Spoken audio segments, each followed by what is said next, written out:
kebaikannya. Ia yakin suara itu hanya pikiran-pikirannya sendiri. Namun, ketika ia memutar kameranya ke arah jendela, ia melihat sesuatu yang membuatnya membeku. Di balik kaca jendela yang retak, ada wajah seorang wanita, matanya kosong, tersenyum lebar dengan gigi-gigi hitam yang terlihat menjijikan. Wajah itu menempel di kaca, seolah sedang mengintip ke dalam. Raka segera menoleh ke arah jendela itu. Namun tidak ada siapa-siapa di sana, hanya kegelapan malam dan pepohonan yang bergoyang diterpa angin. Ia merasakan tubuhnya gemetar, jantungnya berdetak kencang. Tenang, ini hanya ilusi, katanya pada dirinya sendiri. Namun, saat ia melihat rekaman di kameranya, wajah itu benar-benar terekam. Raka memutuskan untuk naik ke lantai 2. Ia ingin memastikan bahwa tidak ada siapapun di rumah itu.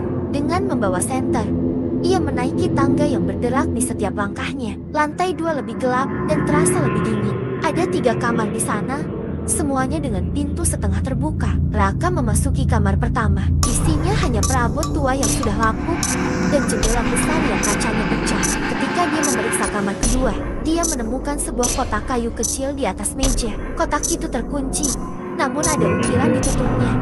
Milikku, jangan buka. Namun rasa penasaran Raka mengalahkan ketakutannya. Ia mencoba membuka kotak itu dengan paksa, dan akhirnya ditutup terbuka. Di dalamnya terdapat seutas kalung dengan liontin berbentuk mata, serta foto hitam putih lebar seorang wanita muda yang tersenyum.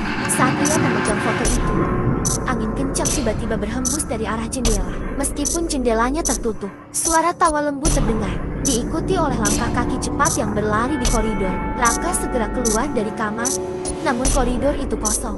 Namun, pintu kamar ketiga kini tertutup rapat, padahal sebelumnya setengah terbuka. Dengan tangan gemetar, Raka mencoba membuka pintu kamar ketiga. Ketika pintu itu akhirnya terbuka, ia mendapati ruangan itu kosong, kecuali sebuah cermin besar di sudut ruangan. Cermin itu tampak bersih, tidak seperti benda-benda lain di rumah ini. Namun, yang membuatnya ketakutan adalah bayangan di dalam cermin. Bayangan itu bukan dirinya, melainkan wanita yang sama dengan yang ia lihat di foto. Wanita itu berdiri di belakangnya, tersenyum lebar. Raka berbalik dengan cepat, namun tidak ada siapa-siapa. Ketika ia kembali melihat cermin, wanita itu semakin dekat. Tangannya yang kurus dan panjang mulai meraih ke arahnya, seolah mencoba keluar dari cermin.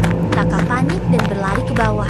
Ia mencoba mengumpulkan barang-barangnya untuk keluar dari rumah itu. Namun pintu depan tidak mau terbuka. Ia merasa seperti terjebak dalam mimpi buruk yang tak berujung. Jam menunjukkan pukul 3 pagi ketika semua lampu di rumah tiba-tiba mati.